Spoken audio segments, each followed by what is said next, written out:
안녕하세요. 사연에 빠지다의 DJ 민영입니다. 오늘 사연자는 드라마에서나 봤던 신기한 일이 본인에게도 일어났다는데요. 과연 어떤 사연인지 들어보겠습니다. 오늘도 두 가지 사연 준비되어 있는데요. 끝까지 함께 해주실 거죠? 그럼 오늘의 사연 바로 시작해 볼게요. 구독과 좋아요 잊지 말고 꾹 눌러주세요. 안녕하세요. 저는 결혼한 지 20년을 훌쩍 넘긴 50대 아줌마예요. 저에게 최근 믿기지 않은 일이 벌어져서 사연까지 보내게 됐습니다. 저는 주제에도 맞지 않게 유난한 시댁으로 시집오는 바람에 결혼 생활 내내 고생을 좀 하기는 했어요. 제가 처음 시집 왔을 때부터 신기했던 게 저희 시댁은 철저히 목의 중심이라는 겁니다. 몇 년 전 돌아가셨지만 저희 시아버지는 평생 집안에서 기 한 번 못 펴고 사셨어요. 특별히 잘못한 것도 없으신데 그 시대에 남자가 그렇게까지 기를 못 펴고 사는 건 처음 봤습니다. 저희 친정만 해도 아버지께서 평생 혼자 밥도 못 차려 드셔서 지금까지도 어머니가 외출하셨다가도 아버지 식사 때만 되면 들어오셔야 할 정도예요. 반면 저희 시댁은 달랐습니다. 시어머니는 사업이 바쁘셔서 일절 집안일에는 도통 신경을 쓰실 수가 없었어요. 오히려 시아버지께서 웬만한 살림은 다 하셨죠. 남편에게 듣기로는 심지어 학교 다닐 때 교복이나 운동화도 다 시아버지가 빨아주셨대요. 식사 준비는 물론 도시락도 다 시아버지가 싸주셨고요. 처음 남편에게 들었을 때는 시아버지께서 보통 아버지들보다 자상하신 정도라 생각했는데 막상 결혼해서 실제로 뵈니 그 정도가 아니더라고요. 진심 저희 시댁은 철저하게 자기 역할이 구분되어 있었어요. 시어머니께서는 밖에 나가 일만 하셨고 아내 일은 다 시아버지께서 하셨어요. 그럴 수밖에 없는 게 시어머니는 당신 친정에서 대대로 내려오는 수출입 사업을 일찍이 물려받아 운영해 오셨더라고요. 시어머니께서 워낙 똑똑하고 셈이 빨라 다른 아들들을 다 제치고 집안에서 가장 중요한 사업을 물려받으셨답니다. 시어머니께서 사업을 물려받아 처음 시작하셨을 때는 여자라는 이유만으로 다른 형제들에게 무시도 당하고 회사 직원들이나 임원들이 못마땅해하기도 했지만 시어머니께서 금세 실적을 내며 당신을 무시했던 사람들의 코를 다 납작하게 해주셨대요. 사실 저야 결혼 전까지 서울의 작은 회사에서 직장 생활만 하던 사람이라 시어머니 사업이 어느 정도 규모인지 예상도 못했었는데요. 막상 결혼한다고 인사드리러 포항까지 직접 내려가 보니 규모가 어마어마하더라고요. 시부모님께서 사시는 집만 해도 꼭 대궐 같았어요. 거기다가 시어머니께서 얼마나 바쁘신지 결혼 허락을 받으러 인사드리러 간다고 남편이 미리 말을 했는데도 시어머니는 한밤중이 돼서야 집에 돌아오셨어요. 심지어 제가 온다는 걸 깜빡하신 것 같더라고요. 우리 보여사가 워낙 일이 많은 사람이라 우리도 원래 잘 못 보는데 오늘은 우리 막내 며느리들 친구 온다고 꼭 들어온다고 했어. 늦게라도 꼭 들어올 테니까 오늘은 우리 집에서 하루 놀다 자고 가요. 안 그래도 남편 말이 포항이 서울에서 너무 멀기도 하고 당일치기로 내려가서는 어머니를 못 만날 수도 있다고 해서 하루 자는 걸 예상하기는 했었어요. 하지만 정말로 어머니께서 저녁을 먹을 때까지 안 들어오실 줄은 몰랐어요. 시어머니께서 돌아오시기 전까지 시아버지께서 식사도 챙겨주시고 집안도 구경시켜 주셨어요. 이야기를 나눌수록 남편은 시아버지를 참 많이 닮았다는 느낌이 들었습니다.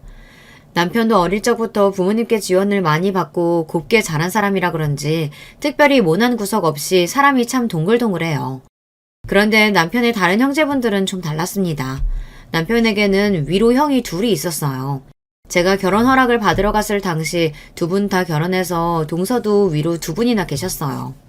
남편은 다른 형제들과 달리 외국에 나가 공부하고 싶다고 해서 미국 대학에서 경영학을 공부하고 돌아와 서울에 있는 직장을 다니고 있었어요. 반면 다른 형제들은 둘 다 포항에서 대학을 다니며 시어머니의 회사에서 일하고 있더라고요. 그래서 그런 건지 분위기가 좀 다르기는 했습니다. 남편은 일찍이 독립해 나가서 학교도 외국에서 나오고 직장도 먼 데다가 막내여서 그런지 가족들과 있을 때는 애교도 많고 말도 많더라고요. 가족들끼리 모여있을 때도 남편만 조잘조잘 떠들지 다른 형제들은 말이 없었고요. 다른 아주버님들은 남편의 이야기에는 일절 관심이 없었어요. 그리고 가족들끼리 모여서는 회사 일 이야기만 했습니다. 세상 물정이라고는 잘 모르는 제가 보기엔 마치 드라마 속 재벌들을 보고 있기라도 한 것처럼 아주버님 두 분은 서로 바라보는 눈빛에서 항상 불꽃이 튀었습니다. 그리고 잠시 뒤 늦은 밤이 되어서야 시어머니께서 돌아오셨어요. 그런데 시어머니의 카리스마가 굉장하셨습니다. 등장부터가 남달랐습니다. 시어머니께서 돌아오셨다는 초인종 소리가 나자마자 가족들은 일제히 일어나 정원으로 마중을 나갔어요. 그때 정원 안으로 고급스러워 보이는 세단 3대가 줄지어 들어왔습니다. 저는 마치 뉴스에서나 본 듯한 장면 속에 들어와 있는 것 같았어요. 저는 너무 긴장해서 저도 모르게 목구멍으로 침이 꼴깍 넘어갔죠. 남편은 긴장할 거 없다고 했지만 이런 상황을 처음 보는 저로서는 손에 땀이 흥건해질 수밖에 없었어요. 시어머니는 벤츠를 타고 정원으로 멋지게 등장해 정장을 차려입은 비서의 수행을 받으며 차에서 내리셨습니다. 한눈에 보아도 우아한 차림의 시어머니는 그 늦은 시간에도 뒤에 있던 다른 차에서 데린 직원들에게 보고를 받으며 집 안으로 들어오셨어요. 시어머니의 뒤를 바짝 따른 아주버님들이 일에 관련해서 연신 본인들의 의견을 내세우고 있었습니다. 저는 순간 여기가 집이 맞나 싶었습니다. 꼭 회사 같았거든요. 하루 종일 일만 하고 들어와서 집까지 와서 또 일이야? 오늘 우리 막내 며느리 될 친구 온다고 했잖아. 같이 저녁은 못 먹어도 잠깐 앉아서 인사라도 해야지. 시어머님이 너무 바쁘셔서 인사할 타이밍도 못 잡고 있던 제가 안쓰러웠는지 시아버지께서 먼저 나서서 저를 소개해 주셨어요. 아, 맞다. 그게 오늘이었나? 반가워요. 나 종우 엄마 되는 사람이에요. 서울에서 내려왔다고 했죠? 내가 이번 주말은 너무 바빠서 같이 밥 먹을 시간도 없겠네. 결혼 준비는 애들 아빠랑 상의해서 차차 준비해요. 그게 끝이었습니다. 반나절을 꼬박 기다려서 만난 시어머니와의 첫 만남은 5분도 걸리지 않았어요. 상의할 일이 있으면 시아버지와 알아서 하라고 한마디 하시고는 곧바로 뒤에 있던 직원들을 우르르 데리고 서재로 들어가 버리셨습니다. 남편과 시아버지는 오래 기다렸는데 미안하다고 하셨지만 저는 괜찮았습니다. 오히려 시어머니가 너무 멋있는 분이라는 생각이 들었어요. 그 시대에 일하는 여자들도 많지 않았을 때였는데 그 큰 사업체를 저 작은 몸으로 짊어지고 계신다는 게 너무 멋지고 존경스러웠습니다. 결혼하고 나서도 마찬가지였어요. 시어머니는 워낙 일이 많고 바빠서 1년에 2-3번 얼굴 보기도 힘들었어요. 주변에서는 다들 그런 저를 보고 부러워했습니다. 대한민국 며느리라면 다들 명절 일주일 전만 되면 감기라도 걸린 것처럼 피곤하고 힘든 게 명절 증후군에 걸린다고 했는데 저는 시어머니가 바빠서 만나지도 못하니 얼마나 좋냐고요. 물론 시어머님이 워낙 바쁘시다 보니 시댁에는 제사도 없고 명절이라고 특별히 하는 행사도 없어요. 하지만 어디를 가나 복병은 있었습니다. 제 위로 있는 2명의 동서들이 웬만한 시어머니 못지않게 사람을 들들 볶았어요. 사실 저와 남편은 결혼 초기에 직장 때문에 서울에 있었기 때문에 명절마다 포항에 간다는 게 쉽지는 않았어요. 기차표를 구하기도 매번 힘들어서 어떨 때는 남편과 각각 기차를 따로 타고 내려간 적도 있었습니다. 그래도 멀리 있다는 핑계로 시댁에 자주 찾아뵙지 못하니 저와 남편은 명절만이라도 매번 내려가라고 했습니다. 그런데 형님들은 그런 저를 썩 못마땅해 하시는 것 같았어요. 결혼한 지 얼마 되지 않아 명절 때 남편과 포항에 내려갔는데 형님들은 일찍부터 오셔서 시아버지와 음식 준비를 하고 계시더라고요. 남편에게 듣기로 제사가 없다고 해서 음식 준비도 많이 안 하시는 줄 알았는데 생각보다 준비해 놓으신 게 많더군요. 제가 시댁에 도착했을 때 이미 전이랑 반찬도 다 해놓으시고 정리하느라 바쁘시길래 죄송해서 뭐라도 거두려고 눈치를 보고 있었어요. 아유, 이렇게 많은 걸 벌써 다 하셨어요? 종우 씨 말로는 제사도 안 지낸다고 하던데 전이랑 반찬이랑 많이 하셨네요. 이번에 기차표 구하기가 너무 힘들어서 제가 너무 늦었어요. 다음번은 미리미리 예약해서 일찍 내려올게요. 저는 형님들 눈치가 보여 애써 웃으며 다음엔 더 일찍 오겠다고 이야기했습니다. 사방님이 자기 와이프 힘들까봐 일부러 기차표도 늦은 시간 예약하고 우리 하는 것도 없다고 하셨나 보네. 어머님이 다른 건 몰라도 명절 음식 좋아하셔서 매번 남들 제사 지내는 것처럼 똑같이 다 해. 그래 동서, 결혼하고 첫 명절이라 뭘 모르면 우리한테라도 연락해서 물어봤어야지. 사방님 말만 고지고대로 들으면 어떡해. 아유 허리야. 이번엔 동서 하나 더 생겨서 좀 덜 힘들까 했는데 이건 뭐 오히려 입만 늘어서 더 힘들었네.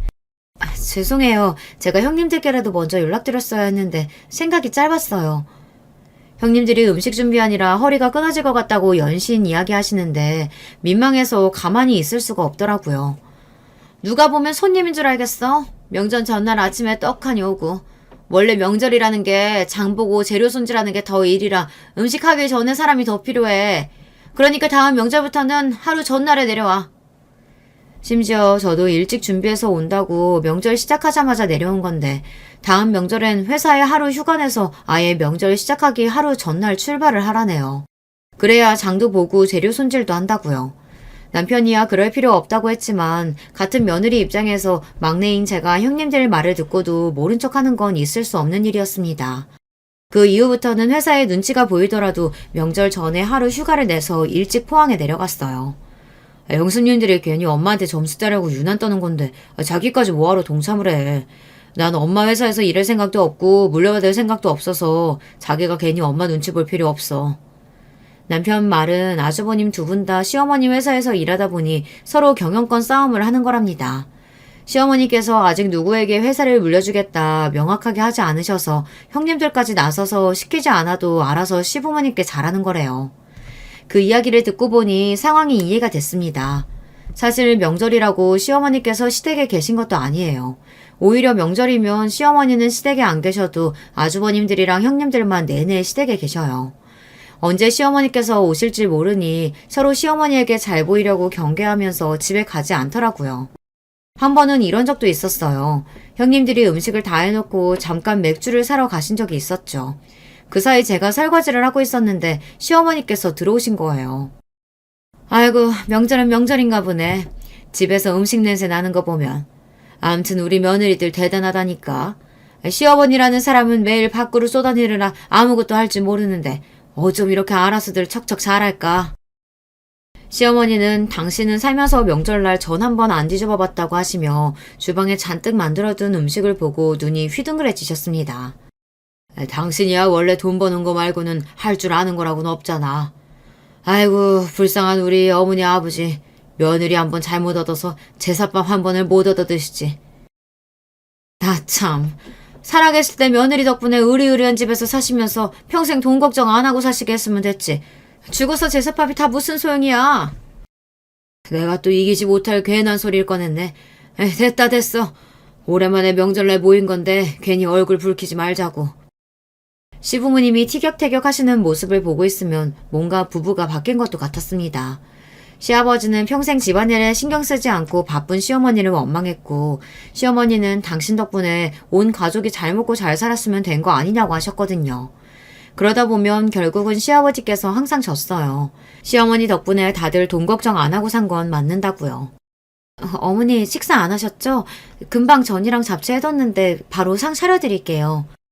저는 아무래도 서울에 살다 보니 시어머니를 자주 뵙지 못했어요. 그러다 보니 뵐 때마다 새롭고 어색했습니다. 뵐 때마다 항상 긴장돼서 매번 어려웠어요. 기름 냄새 맡으니까 배가 고프긴 하네. 어디 우리 막내 며느리 솜씨 좀 볼까? 형님들이 다 하시고 저야 옆에서 거들기만 했죠. 잠시만 계세요. 금방 차려드릴게요.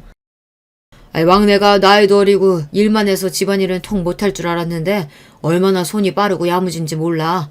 당신보다 훨씬 낫다니까? 그래? 나는 밖에 일만 하느라 집안일은 통 모르는데 막내는 일까지 하면서 음식도 할 줄 알고 대단하다. 시아버지와 시어머니께서 연신 제 칭찬을 하시니 몸둘 바를 모르겠더라고요. 그런데 그때였어요. 마침 맥주를 사서 들어오신 형님들께서 시어머니를 보자마자 놀라서 후다닥 달려왔어요. 어머, 어머님 오셨어요? 오실 줄 알았으면 미리 상 차려두는 건데 잠깐 슈퍼 다녀오느라 잠깐 자리 비운 사이에 오셨네요. 동서, 갈비찜도 있는데 얼른 드리지 않고 뭐 했어? 전이랑 잡채는 한 번 더 데우지. 사람 참 일 안 해본 티가 여기서 나네. 큰형님은 들어오자마자 저를 한번 쏘아보시더니 혼자 호들갑을 떨며 제가 차려놓은 상을 하나하나 꼬투리 잡더니만 제대로 상도 안 차리고 뭐 했냐고 구박을 했어요. 형님, 제가 할게요. 형님 음식하느라 너무 힘들어서 오자마자 맥주 한 잔 드시고 싶다고 하셨잖아요. 동서, 아직 한낮인데 맥주는 무슨 맥주야.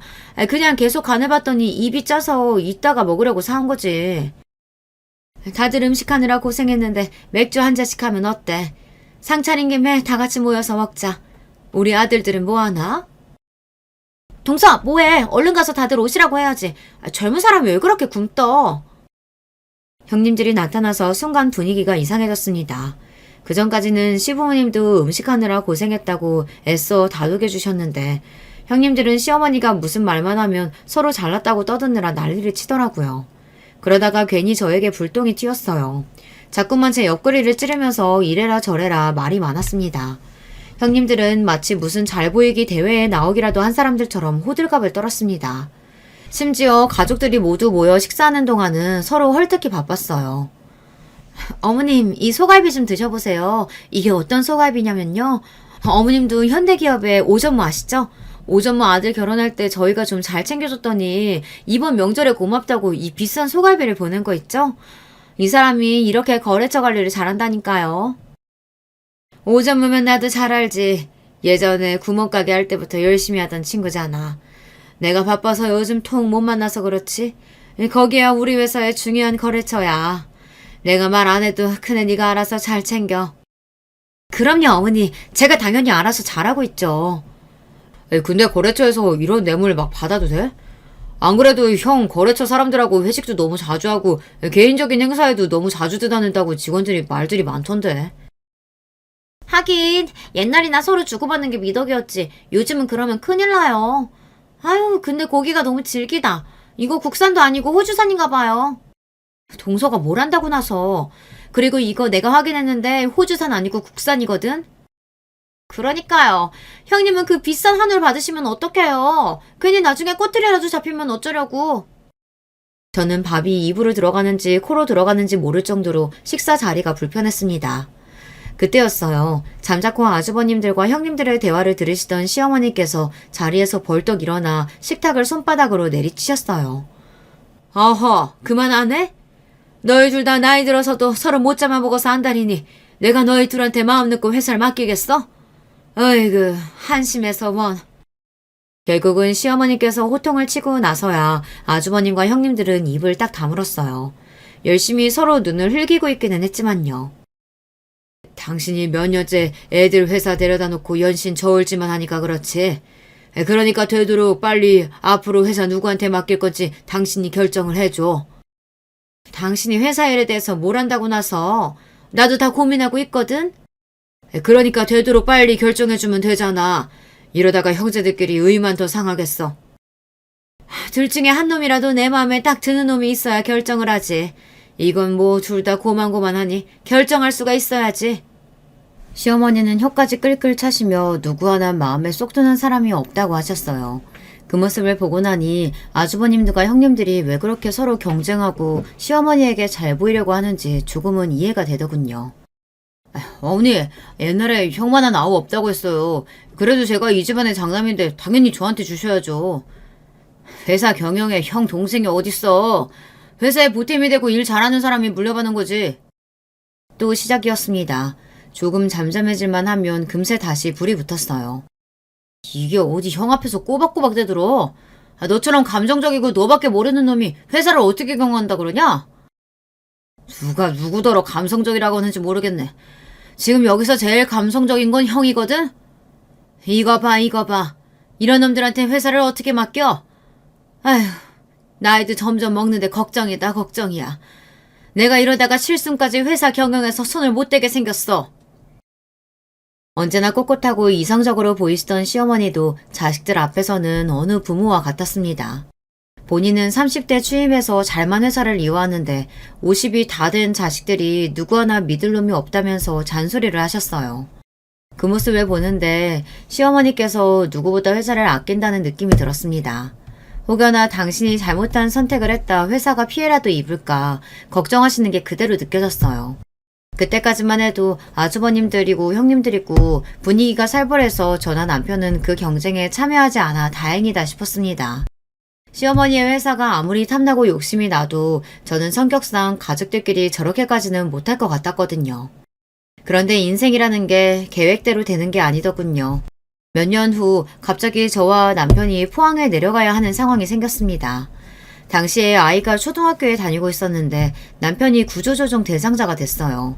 그때 저와 남편은 결혼 생활 중에 가장 힘든 시기를 보냈던 것 같아요. 하필이면 그때 살던 전셋집도 보증금을 올려줘야 하는 상황이었는데 당장 돈이 없어서 이사도 해야 하는 상황이었거든요. 만약 남편이 회사까지 잘리면 저희는 당장 어떻게 해야 할지 앞이 막막했습니다. 친정 부모님도 몇 년 전 돌아가셔서 서울에 연고도 없었고 시부모님은 모두 포항에 계시니까요. 저는 막연하게 남편에게 시댁에 좀 도와달라고 하면 안 되느냐고 했어요. 돈 좀 빌려서 이사라도 하고 나면 새로 직장을 구하면 되니까요. 그런데 남편은 그럴 수 없답니다. 전세금 없다고 돈 빌려달라고 하면 어머님은 단번에 포항으로 내려오라고 할 거야. 저는 몰랐는데 사실 시어머니께서 몇 년 전부터 남편에게 포항으로 내려오라고 했다네요. 시어머니께서 수출입 사업을 하시다 보니 해외에 나갈 일도 많고 외국 기업들을 상대할 일도 많아서 항상 남편의 도움이 필요하다고 하셨대요. 그런데 남편은 서울에서 사는 게 좋기도 했고 이제와 포항으로 내려가서 형들 싸움에 끼고 싶지 않아 거절했다고 하더라고요. 그런데 지금 당장 회사에서 잘릴 수도 있는 상황이니 저희도 무작정 서울에서 버티고 있을 수만은 없었습니다. 그래서 결국은 포항에 내려가서 살기로 했습니다. 적어도 포항에 내려가면 일자리 걱정은 안 하고 살 수 있으니까요. 그렇게 포항 생활을 시작한 남편은 곧바로 시어머니의 회사로 들어가 일했고 저는 아이와 새로운 환경에 적응하느라 부단히 노력했습니다. 시부모님은 저와 남편이 내려와서 너무 좋아하셨지만 다른 가족들은 그렇지 않았어요. 아주버님들과 형님들은 갑자기 서울에서 내려온 저희를 탐탁지 않아 했습니다. 뻔하죠. 회사 지분 싸움은 이미 둘만으로도 충분한데 뜬금없이 나타난 막내 때문에 경쟁자가 하나 더 늘었으니까요. 저와 남편은 최대한 다른 가족들과 부딪히지 않기 위해 했었어요. 그리고 무엇보다 남편도 자기 시어머니의 회사에 관심도 없었습니다. 그럴 수밖에 없는 게 남편은 지금까지 다른 회사에서 다른 일을 하고 살다가 갑자기 시어머니의 회사에 들어간 거니 신입이나 마찬가지잖아요. 남편도 나름 시어머니 회사에서 능력을 인정받기 위해 노력하기도 급급한 와중 임원급인 아주버님들과 경쟁이 될 리 없었죠. 그렇게 서로 눈에 보이지 않는 경쟁을 하며 평화롭게 잘 지내는 듯 보였습니다. 그런데 저희가 포항에 내려오고 몇 년 뒤 안 좋은 일이 생겼어요. 시아버지께서 돌아가셨습니다. 원래 건강하셨던 분인데 암이 발병하고 3년 투병 생활을 하시다 돌아가셨어요. 시아버지께서 돌아가신 뒤 많은 것들이 달라졌어요. 우선 시어머니께서 굉장히 힘들어하셨습니다. 항상 회사 일로 바쁜 시어머니의 곁을 40년 넘게 지켜주셨던 시아버지께서 하루아침에 사라지고 나니 시어머니께서 많이 외로워하시는 게 눈에 보이더라고요. 그런 시어머니를 위로하기 위해 가족들이 나서서 많이 애썼습니다. 큰형님은 시어머니를 모시고 살겠다고까지 했는데 시어머니께서 거절하셨습니다.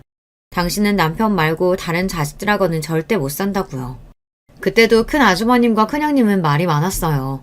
행여나 본인들이 어머니를 모시고 살면 회사 지분이나 경영권을 큰아들에게 줘야 할지도 모르니 싫다고 하시는 거라고요. 사실 다들 말은 안 했지만 큰형님께서 그런 의도를 가지고 시어머니를 모시겠다고 했다는 걸 모르는 사람이 없었어요. 그러니 시어머니도 당연히 그렇게 생각하셨을 거고요. 시어머니도 참 대단하신 게 그 정도 연세가 되셨으면 회사 일이고 뭐고 다 내려놓고 쉬고 싶으실 것 같은데 저희 시어머니는 그렇지가 않았습니다. 오히려 본인이 연세가 많아지니 혹여나 시대에 따라가지 못할까 공부까지 하셨어요. 그러시면서 끝까지 지분이나 회사 경영에 대한 이야기를 하지 않으셨습니다. 그러다가 비슷한 이야기를 시어머니께서 먼저 꺼내신 게 바로 80번째 생신날이었어요. 시어머니 생신이라 오랜만에 가족이 다 모여 식사를 했는데 그 자리에서 처음으로 재산 상속 이야기를 꺼내셨습니다.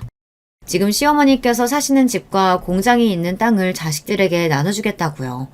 놀란 아주버님들과 형님들은 시어머니께서 말을 꺼내자마자 혈안이 되었습니다. 또 시어머니 앞에서 티격태격 싸움을 했지만 결국 집과 공장은 큰 아주버님이 갖게 됐고 작은 아주버님은 시아버지 앞으로 되어 있는 땅을 상속받게 되었어요. 이야기 내내 저와 남편은 한마디도 안 하고 가만히 있었더니 오히려 시어머니께서 답답한지 너희는 원하는 게 없냐고 물으시더라고요. 저희가 한 게 뭐가 있다고 어머니 재산을 받겠어요. 저희는 지금 상황만으로도 만족해요. 어이구 저 답답이. 한 사람이 욕심이 없으면 다른 한 사람이라도 살궁리를 해야 하는데 어쩜 너희 부부는 둘이 그렇게 똑같니? 저와 남편은 돈도 좋고 재산도 좋지만 아주버님과 형님들의 싸움에 끼고 싶지 않은 마음이 컸어요. 그래도 포항에 내려온 이후 집도 생겼고 안정적인 직장도 생겼으니 그 정도만 해도 우리 세 식구에게 충분하다고 생각했거든요. 그러던 어느 날이었습니다. 시어머니께서 팔순 생신날이 지나고 나서부터 많이 달라지셨어요. 그 전까지는 드시는 것도 잘 드시고 운동도 열심히 하셨는데 갑자기 입맛이 없다고 하시면서 식사도 자주 거르시고 운동이고 뭐고 다 귀찮다고 아무것도 안 하시더라고요. 거기다가 가장 신기했던 건 시어머니께서 한 달 내내 집에만 계시더라고요. 시어머니께서 원래 이런 분이 아니에요. 회사를 아들들과 임원들에게 맡기신 후에도 못 믿어서 일주일에 서너 번은 무조건 직접 회사에 출근해서 직원들과 이야기도 나누고 아들들에게 매일같이 호통을 치시며 잔소리도 하셨습니다. 그러던 분이 갑자기 회사에 출근도 안 하시고 집 밖으로 나오지도 않으시니 걱정이 되더라고요. 더군다나 자식들이 걱정하는 마음을 좀 들여다보려고 댁에 가겠다고 하면 시어머니께서는 귀찮으니 아무도 오지 말라고 했습니다. 저는 아무래도 시어머니께 무슨 일이 있는 것 같아 남편에게 연락을 해보자고 했어요. 그런데 시어머니는 괜찮다고 별일 없다고만 하셨습니다. 그런 와중에 아주버님들과 형님들은 뭔가 낌새가 이상하다며 시어머니께서 어떻게 지내시는지 시어머니의 비서와 집안일을 하시는 여사님들을 통해 집안에서 무슨 일이 일어나고 있는지 알아보셨나 보더라고요. 그런데 이상한 게 시어머니께서 자식들에게는 집에도 못 오게 하시더니 변호사와 회사 임원진들은 몇 번씩이나 집에 부르셨다고 하더라고요. 분명히 노인네 회사 우리한테 안 주고 다른 사람한테 맡기려는 게 분명하다니까. 그러니까 우리는 집 근처에 얼씬도 못하게 하는 거지. 아휴, 내가 미쳐. 결국은 그러실 거면서 평생을 아들들 가지고 저울질. 내가 어머니 회사 위해서 평생을 얼마나 몸바쳐 일했는데. 역시나 아주버님들은 아직도 회사 경영에만 관심이 있었어요. 아주버님들은 시어머니의 비서와 통화하고 난 뒤 회사를 생판 남에게 뺏길지도 모른다는 불안감에 극도로 흥분해서 얼굴을 부여잡기까지 했습니다. 그 모습을 지켜보던 남편이 아무래도 안 되겠는지 아주버님들 앞에 나서서 이야기하더라고요. 아직 아무것도 결정된 거 없는데 왜들 그래요. 어머니도 이제 연세도 있으신데 슬슬 알아서 결정하시겠죠. 너야 막내라고 어머니가 오냐 하고 싶은 거 다 하게 해주면서 자라서 모르는 거지. 우리는 달라. 꾸미고 뭐고 없이 무작정 어머니 회사만을 위해서 평생 희생하면서 살았다고. 이제 와서 우리가 읽어놓은 회사 남한테 준다고 하면 그게 참아지겠어? 형들이야말로 좋아서 어머니 옆에 있어놓고 지금 와서 왜 그래요? 어머니가 회사 주겠다고 처음부터 약속한 것도 아니잖아요. 이 자식이 자기 일 아니라고 막말하네. 야, 너 그따위로 말할 거면 너는 빠져. 우리가 알아서 할 테니까. 뭘 알아서 하겠다는 거야? 어머니한테 따지러 밀고 들어가기라도 하겠다는 거야? 우리가 버젓이 있는데 다른 임원들하고 쏙닥거리면서 다른 놈한테 회사 맡기겠다고 하면 당연히 가만히 안 있지. 다 늙어서까지 회사 지고 못 놓는 거 우리 어머니도 병이야 병. 이야기가 극단적인 방향으로 흘러가자 저나 형님들도 나설 수밖에 없었습니다. 아주버님들은 이미 너무 흥분해서 남편의 말조차 들어주지 않았으니까요. 이러다 정말 큰일이 날 수도 있겠다 싶었던 순간 더 충격적인 일이 벌어졌습니다. 시어머니의 주치의에게 연락이 왔는데 새벽에 시어머니께서 갑자기 의식을 잃고 쓰러지셔서 병원에 실려오셨다는 이야기였어요. 저와 남편은 놀라서 곧장 병원으로 달려갔습니다. 병원 VIP 병실에 누워 계신 시어머니는 꼭 제가 알던 시어머니가 아닌 것 같았습니다. 한 달 만에 얼굴을 보는 거였는데 살도 많이 빠지시고 몸도 많이 쇠약해 보이시더라고요. 몸이 이렇게 되는 동안 자식들에게야 말도 안 하시고 회사 일만 신경 쓰고 계셨다는 게 저로서는 이해가 되지 않았어요. 부모님께서 연세 드시면 하루가 다르게 달라지신다는 이야기를 듣기만 했지 실제로 제 눈으로 그 모습을 직접 보니 덜컥 겁부터 나더라고요. 잠시 뒤 아주버님과 형님들도 다 병원에 도착하자 주치의 선생님이 들어왔습니다. 아주버님은 주치의를 보자마자 이게 무슨 일이냐고 멀쩡하시던 분이 왜 갑자기 쓰러지신 거냐고 따지듯이 물었어요. 대표님께서 멀쩡하시지는 않았어요.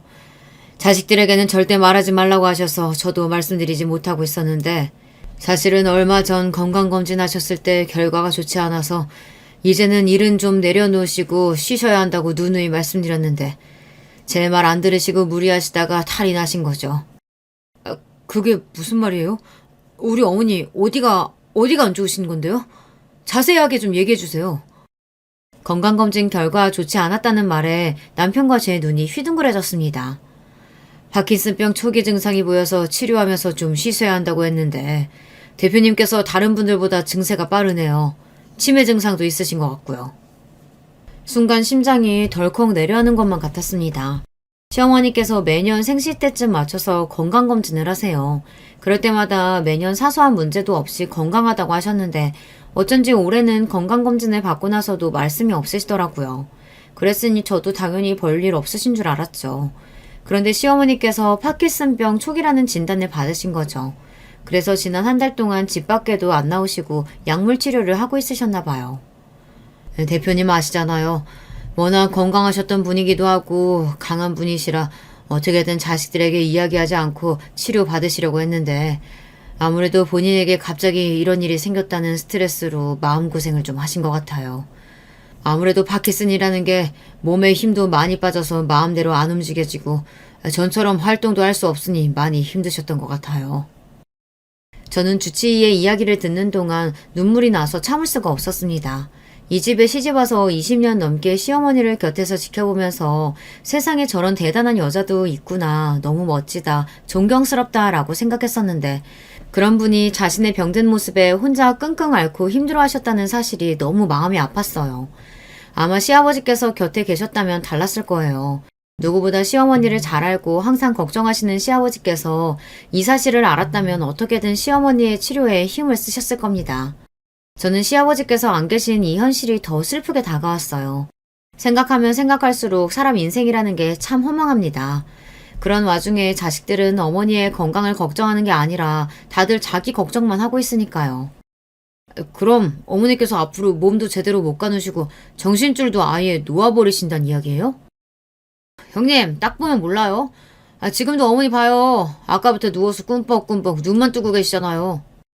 그랬습니다. 시어머니께서는 한참 전에 눈을 뜨고 일어나셨지만 저와 남편이 눈을 맞추고 이야기를 해도 가만히 멍하니 바라보시다 허공으로 눈을 돌리셨어요. 그러고는 한동안 말이 없으셨습니다. 저런 정신 가지고도 곧 죽어도 일하시겠다고 매일 변호사에 임원들만 불러내신 거구만. 자식들한테는 말도 안 하고. 둘째, 너 뭐해? 지금 당장 변호사한테 전화해서 이리로 오라고 해. 이래서 생신날 급하게 집이랑 공장 주신다고 한 거구나. 본인 아픈 거 알고 우리가 안 모시겠다고 할까봐. 아휴, 소름 돋는 양반. 어머머, 그랬네 그랬어. 지금까지 한 번도 당신 집 주시겠다는 말도 없으셨던 분이 갑자기 집을 팔아서 나눠준다고 하길래 무슨 일인가 했더니만 자식들한테 모시라고 하려고 하신 거구나? 아무튼 우리 어머니 대단하시다니까. 젊어서 같이 살자고 그렇게 이야기할 때는 들은 척도 안 하시더니만 본인 수중 못 쓰게 되니까 자식들 부려먹으려고 하신 거지 뭐. 50년 가까이 한 회사의 대표로서 항상 가장 높은 자리에 계셨던 시어머니께서도 늙고 병드니 어쩔 수 없더군요. 언제나 시어머니 말이라면 하늘의 별이라도 따올 것 같았던 자식들도 어머니께서 하루하루 쇠약해지며 정신이 오락가락 하시니 단번에 요양원 이야기부터 하더라고요. 80 넘을 때까지 자식들한테 큰 소리 치면서 사셨으면 건강하게 잘 사신 거야. 우리도 조금 있으면 환갑인데 모시긴 어떻게 모셔? 당연히 요양원으로 모셔야지. 그럼 여기 우리 어머니 성격 모르는 사람 있어? 그동안 우리 아버지니까 몇십 년 부부를 산 거지. 다른 사람은 누구도 우리 어머니 비유 못 맞춰. 저거 봐. 늙어서 정신 오락가락 하시면서도 고집 부리고 자기 마음대로 하려고 했잖아. 항상 서로 못 잡아먹어 안달이던 아주버님들이 이럴 때는 합이 척척 맞더군요. 다른 사람도 아니고 형들이 어떻게 단번에 어머니를 요양원에 보낸다고 말할 수가 있어? 형들 평생 어머니한테 회사 달라고 조르다가 결국은 어머니 집이랑 공장이랑 다 나눠 가졌잖아. 그 정도 받았으면 형들이 알아서 모셔야 하는 거 아니야? 무슨 일이 있어도 형들에게 싫은 소리 한 번 안 하던 남편이 아주버님들의 이야기를 듣다 화가 나기는 했는지 웬일로 큰 소리를 치더군요. 서방님, 말 이상하게 하시네요. 그깟 재산 좀 받으면 며느리가 시어머니 꼭 모셔야 하는 거예요? 저도 이제 나이 많아요. 여기저기 안 아픈 데가 없다고요. 그래요. 어머님이 회사 경영권 넘겨주신 것도 아니고 그깟 집이랑 공장 좀 받았다고 우리가 왜 시녀 노릇을 해요? 제가 언제 형수님들한테 시녀 노릇하라고 했어요. 자식이 셋이 했는데 아무리 그래도 요양원은 아니라는 거죠. 아주버님들이랑 형님들 말이 무조건 틀린 말은 아니라는 거 저도 압니다. 형제들 나이도 이제 다들 환갑이 다 됐으니 정신도 온전치 않고 연세도 드신 노모를 모신다는 게 쉬운 일은 아니죠. 하지만 아무리 그래도 버젓이 어머님을 앞에 두고 상의할 일은 아닌 것 같았어요. 아주버님들 아무리 그래도 지금 당장 여기서 결정할 일은 아닌 것 같아요. 조금 더 생각해보고 다 같이 상의해서 결정하죠. 아무리 못 알아들으신다 해도 시어머니도 계신 자리에서 자식들끼리 언성 높이며 싸우는 게 아무래도 마음이 걸렸어요. 저는 먼저 나서서 그만하시라고 했습니다. 그런데 이미 다들 예민해질 대로 예민해져서는 제 말도 안 좋게 들리나 보더라고요. 지금 여기가 막내 동서가 낄 자리야? 요양원에 보내든 말든 우리가 알아서 할 테니까 동서는 좀 잠자코 있어. 작은 형님이 단번에 제 말을 끊었습니다. 그런데 그때였어요. 시어머니께서 갑자기 서럽게 울기 시작했습니다. 싫어, 싫어. 나 요양원은 절대 안 가. 가기 싫다고. 그러니까 나 절대 요양원 보내지 마. 바로 좀 전까지 뭘 물어도 대답도 안 하시던 시어머니께서 자식들이 요양원 보내려는 건 바로 알아들으셨는지 가기 싫다고 펑펑 울며 애원하시더라고요. 그 모습을 보는데 저는 다시 눈물이 울컥했습니다. 그 당당하고 멋지던 시어머니께서 어쩌다 저렇게 되셨나 해서요. 어머, 저 노인네 정신 오락가락하면서도 곧 죽어도 요양원 안 가겠다고 하는 거 봐. 아휴, 무서워. 그러니까요. 소름 돋게 왜 저래 진짜. 평생 돈 좀 있다고 며느리들 무시하고 자기 잘난 맛에 사시더니 저 꼴 보니까 쌤통이긴 하네요. 형님들은 해도 해도 너무했습니다. 바로 얼마 전까지만 해도 시어머니만 보면 어떻게든 눈에 들려고 아부란 아부는 다 떨면서 알랑방귀를 끼더니만 시어머니께서 치료약에 취해 비몽사몽 하시니 자기들끼리 킥킥거리며 속삭이는데 덜컥 화가 나더군요. 정말 다들 너무하시네요. 그만 좀 하세요. 형님들은 어머님이 불쌍하지도 않아요? 어머, 깜짝이야. 동서 왜 갑자기 소리를 지르고 그래? 그리고 어머님이 불쌍하긴 뭐가 불쌍해. 이제 살 만큼 사신 데다가 어차피 정신도 온전치 않은데. 맞아요. 그리고 어머님도 다 늙어서 괜히 자식들이랑 살며 그 눈치 받고 구박받느니 편하게 요양원에 가시는 게 더 나으실 수 있을 거예요. 사람의 바닥을 본다는 게 바로 이런 걸 보고 이야기하는 것 같아요. 바로 얼마 전 시어머니께서 변호사를 불러 재산 상속에 대해서 이야기할 때는 서로 조금이라도 더 가지려고 별 요란을 다 떨더니 시어머니께서 끈떨어진 퇴물이 되고 나니 본색을 드러냈죠. 요양원 이야기 좀 제발 그만하세요. 어머님께서 정신없는 와중에도 저렇게 싫다고 하시잖아요. 그냥 저희가 알아서 모실 테니까 형님들은 신경 쓰지 마세요. 저도 그 순간 왜 그런 말이 튀어나왔는 줄은 모르겠지만 진심이었습니다. 시어머니께서 절대 이런 취급을 받을 분이 아닌데 이런 말도 안 되는 소리를 듣고 계신다는 게 너무 화가 났어요. 동서, 너무 웃긴다. 시어머니 정신도 없으신데 갑자기 왜 착한 척이야? 그래놓고 본인이 어머니 모실 테니 어머님이 우리한테 준 재산 다시 다 토해내라고 하는 건 아니지? 그러게. 집불도 없으면서 어머님이 우리한테 재산 다 넘길 때는 자존심 세우면서 필요 없다고 하더니만 지금 와서 뺏으려는 거면 너무 어이없지. 삼형제 중에 힘들어도 우리 집이 제일 힘들어요.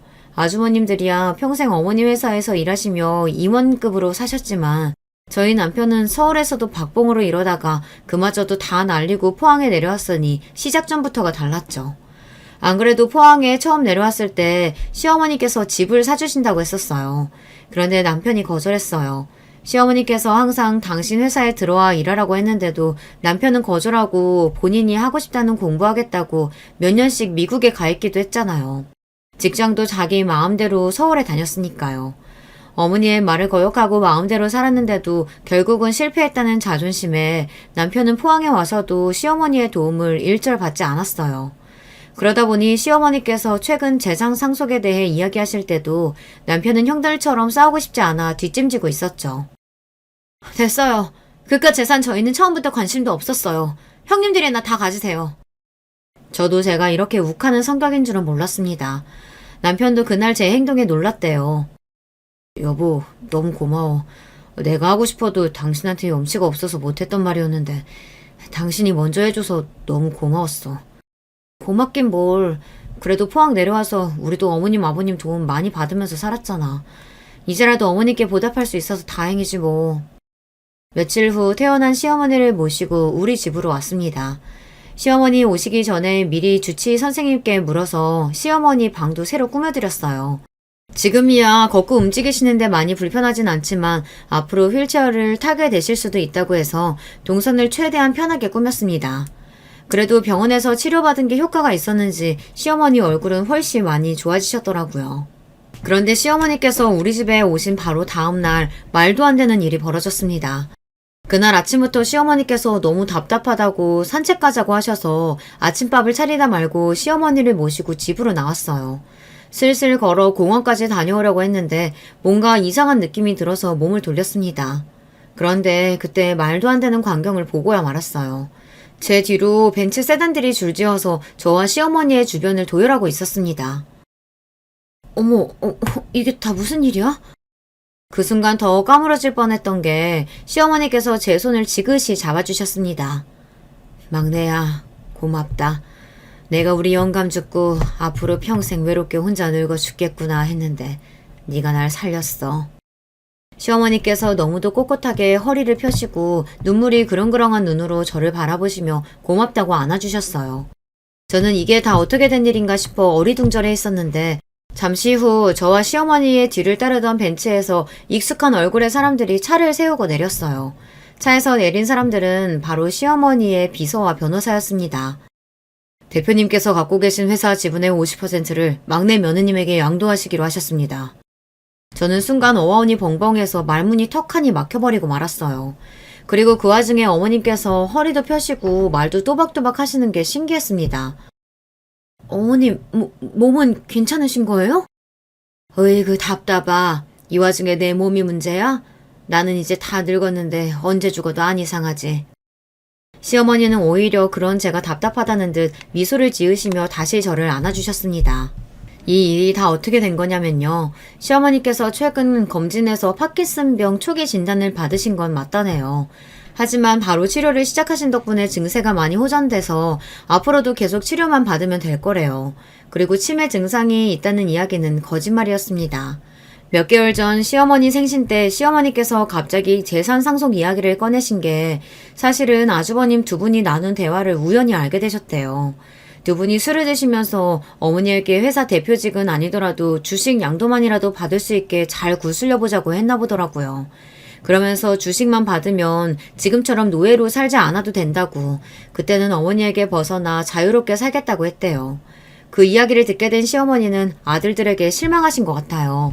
그동안 회사를 물려받으려고 당신한테 잘한 거야 진작 알고 있었지만 부모에 대한 마음이 정말 재산 말고는 관심이 없는 건가 싶어서 많이 외로우셨대요. 그래서 주치의에게 부탁해 치매 이야기를 하게 된 겁니다. 과연 다 잊어버리고 잃게 된 어미에게 자식들은 어떻게 반응할지 궁금해서요. 그리고 그중 가장 자신을 위하는 자식에게 회사 지분을 주기로 마음먹었다고 하시더라고요. 그렇게 저에게 생각지도 못한 선물이 생겼습니다. 사실 저는 회사 일에 대해 전혀 모르다 보니 지분이 뭔지 50%가 얼마나 큰 숫자인지도 몰라요. 그래서 시어머니에게 필요 없다고 했습니다. 하지만 시어머니는 그럴 수 없다고 했어요.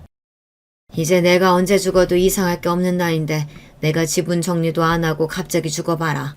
저 못된 년놈들이 가만히 있겠어?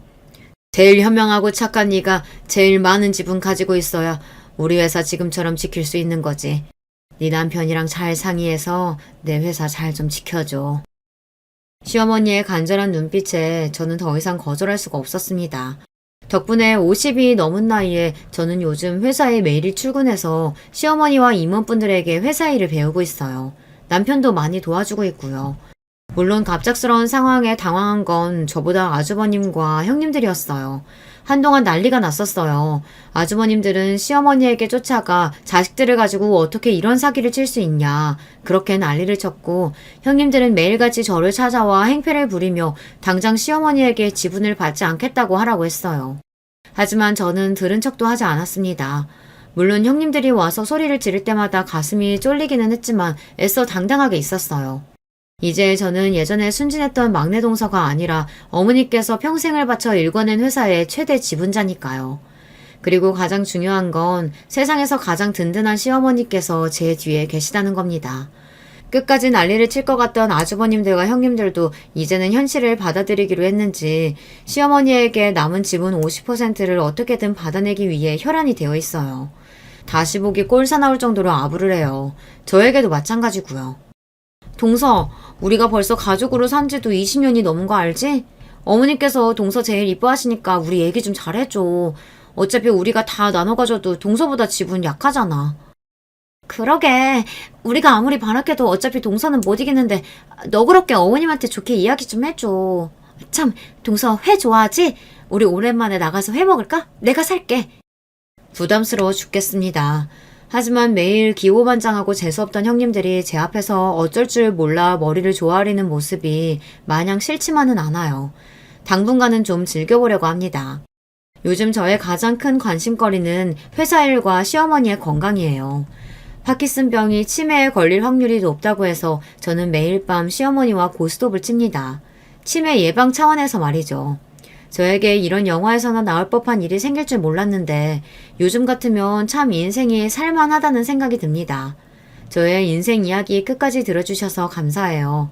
여러분께도 영화에나 나올 법한 기적 같은 일이 생기시길 바라겠습니다. 감사합니다. 안녕하세요. 이제 칠순이 조금 지난 할머니입니다. 저는 살아온 삶이 순탄치 않았습니다. 하나뿐인 아들내미 하나 바라보며 평생을 헌신해왔고 이제야 말년을 좀 즐겁게 보내나 싶었더니 글쎄 어쩌면 세상이 저를 또 그렇게 가만 안 두는지요. 벌써 10여 년이 지난 얘기인데 문득 생각이 나서 여러분께도 들려드리고자 이렇게 몇 자 적어보내니 함께 들어주셨으면 좋겠습니다. 먼저 제가 살아온 얘기를 좀 하겠습니다. 저는 한국전쟁이 끝난 지 얼마 안 되었을 때쯤 북새통이나 다를 바 없었던 부산의 한 시골 마을에서 장녀로 태어났습니다. 여담입니다만 부산은 서울처럼 사거리 신호등보다 회전교차로가 훨씬 많은 것 다들 아시죠? 그것은 6.25 때 부산에 몰려든 수많은 인구가 많이들 정착을 하면서 도시계획이 제대로 세워지지 않은 상태로 인구 밀도에 따라 그때그때 구획을 정비해 나가다 보니 도로를 가지런히 정비할 수 없었기 때문이라고 해요. 그만큼 제가 자랐던 부산은 정말 사람도 많고 사건도 많은 곳이었습니다. 지금 서울이랑 수도권이 북적북적이는 건 못지않게 그 시절 부산도 정말 북적북적했답니다. 전쟁 직후라 정말 정비가 하나도 안 되어 있던 동네의 모습이 아직도 눈에 선합니다.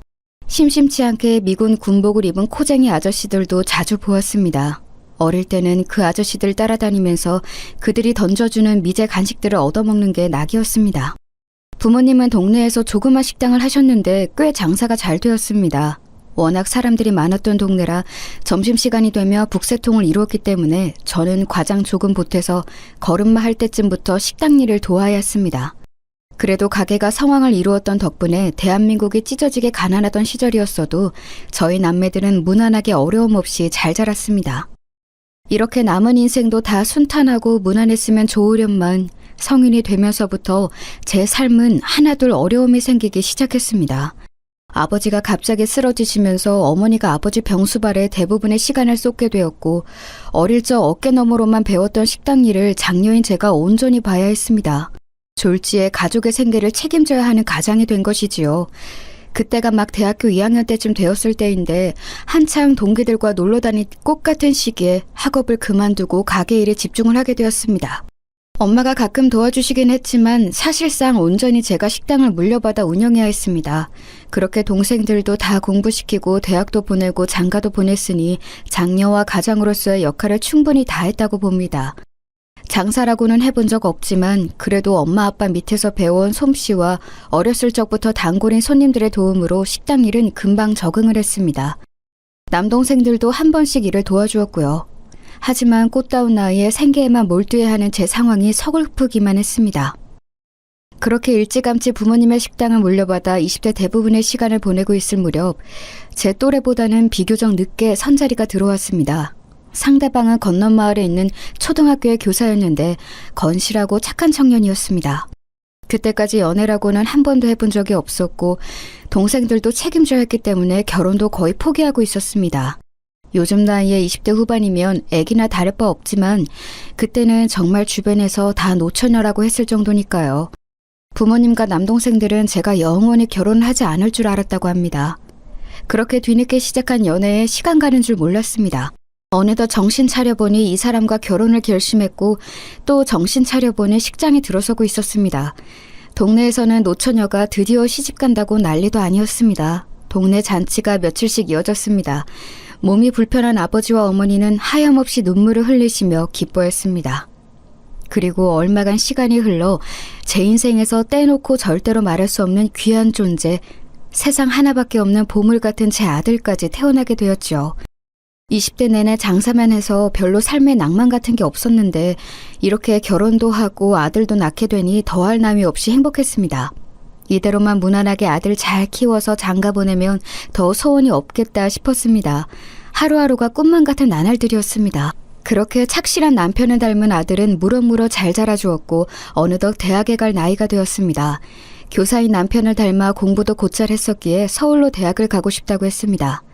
늘상 품 안에서 돌보던 아들 녀석이 엄마 아빠 곁을 떠나 서울로 유학을 간다고 하니 왠지 모르게 눈시울이 붉어졌습니다. 남편도 저와 같은 마음이었는지 서울로 논술 시험을 보러 가는 아들을 직접 데려다주고 싶다고 했습니다.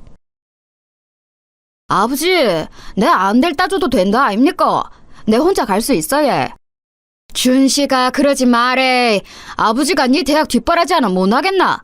아들이랑 서울 구경 한번 할락하는 기니까 니는 시험 걱정은 하지 말고 아버지 옆에 차 타고 편하게 다녀온나.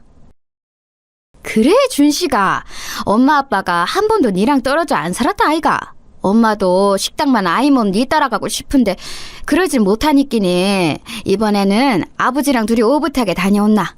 엄마는 니 나중에 서울에교 가면 아버지랑 둘이 시간 될 때 같이 함 찾아갈게. 알았어요 엄마. 아이 내는 미안해서 그러지. 서울까지 차로 가려면 7, 8시간은 걸린다는데 아버지 고생 싫어하지 안 그럽니까? 니 서울 가면 아버지가 니랑 또 언제 시간 보내겠노? 이참에 같이 함 서울 구경하고 오그라. 저와 남편은 기차 타고 혼자서 대학 입시를 보고 온다는 아들을 굳고 말려 남편과 둘이 다녀오게 했습니다. 그리고 그것이 제 인생에서 가장 후회하는 선택이 되고야 말았습니다. 아들은 서울에 무사히 도착해서 논술 시험도 잘 치렀는데 돌아오는 길이 문제였습니다. 남편과 아들이 탄 차는 고속도로에서 졸음운전을 하는 관광버스에 치여 8중 추돌 사고에 휘말리게 되었습니다. 그때 당시 신문에서도 지면 하나를 다 채울 만큼의 큰 사고였습니다. 차는 반파되었고 남편은 그 자리에서 즉사했습니다. 차 밖으로 튀어나간 아들만이 겨우 구사일생으로 목숨을 구했습니다. 문자 그대로 청천벽력 같은 소식이었습니다. 불이 나게 달려간 병원에서 맞이한 것은 이미 싸늘한 주검이 된 남편과 온몸에 붕대투성이인 채로 중환자실에 누워있는 아들의 모습뿐이었습니다. 저는 몇 날 며칠을 떠나가라 울었고 남편의 장례가 끝난 이후로는 식음을 전폐하고 장사도 내팽개치고 폐인이로 지냈습니다. 그러다가 하나 남은 아들 녀석을 생각하니 더는 그러고 있을 수가 없어서 다시금 일어나서 이것저것 일상을 회복하기 시작했습니다. 아들은 우수한 성적으로 대학에 입학했으나 심각한 교통사고 후유증으로 인해 입학을 유예하고 내내 집에 누워 있었습니다. 저는 그런 아들의 병수발을 하느라 밤낮 없이 일했고 원래는 하지 않던 주말 장사까지 시작했습니다. 아들 병수발도 병수발이지만 그렇게라도 무언가에 몰두하지 않으면 미쳐버릴 것만 같았습니다. 얼마 전까지만 해도 눈앞에 있던 소중한 남편이 떠나고 아픈 아들만이 겨우 돌아와 있었으니까요. 아들의 재활 과정은 정말 처참했습니다. 처음 중환자실에 실려왔을 때는 어쩌면 목숨만 붙어있고 식물인간으로 평생을 살지도 모른다는 청천벽력 같은 소리를 들었습니다. 저는 정말 간절한 마음으로 매일매일은 중환자실 밖 대기실에서 천지신명께 아들의 회복을 빌었습니다. 천만다행으로 아들은 의식을 되찾았는데 이번에는 평생 휠체어에 의지하고 살아야 할지도 모른다는 말을 들었습니다. 이제야 겨우 살아났나 싶은데 또다시 저와 아들은 절망할 수밖에 없었습니다. 그러나 아들은 남편을 닮아 의지가 곧고 강단이 있어서 열심히 하루도 빠지지 않고 재활훈련을 했습니다.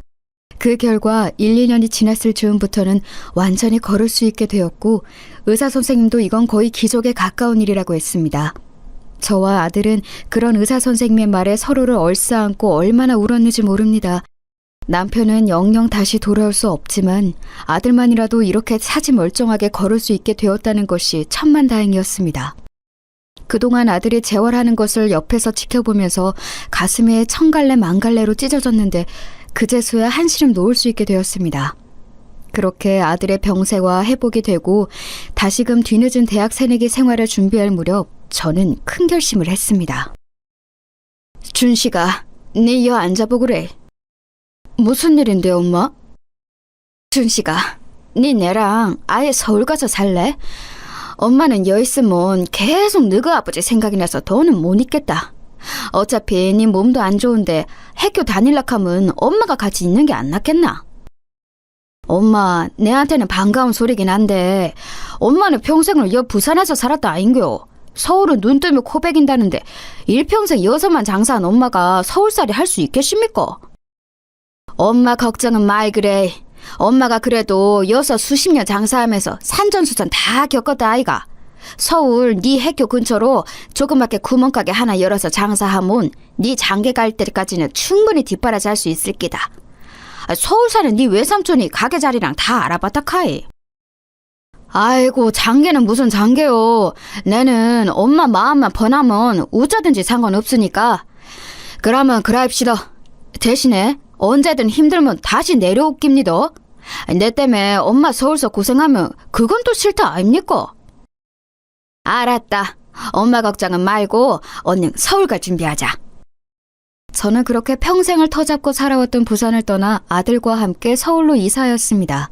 남편의 잔상을 지우고 아직 몸이 완전히 성치 않은 아들을 곁에서 돌보기 위해 결단을 내린 것입니다. 서울에서 조그맣게 부동산을 하던 남동생의 도움을 받아 아들 학교 근처로 가게를 얻었는데 제법 장사가 잘 되었습니다. 조그만 주택을 식당으로 개조한 곳을 헐값에 매입해서 수리하고 나니 제법 그럴싸했는데 그런 감성이 주변 학생들과 주민들에게 잘 맞아떨어졌나 봅니다. 그렇게 아들은 저의 지원 아래 대학을 무사히 마치고 좋은 곳에 취직도 하였습니다.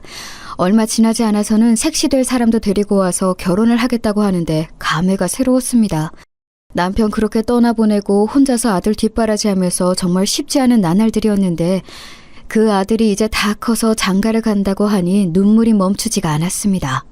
아들의 결혼식 날 남편의 빈자리를 대신해 남동생이 혼주석에 같이 앉았는데 하염없이 눈물 흘리는 저를 위로하며 이렇게 말했습니다. 누나, 인자는 누나 할 일 다 했다. 준식이도 장가 보내고 했으니까 인자는 누나 인생 즐기면서 살아야 안 되겠나?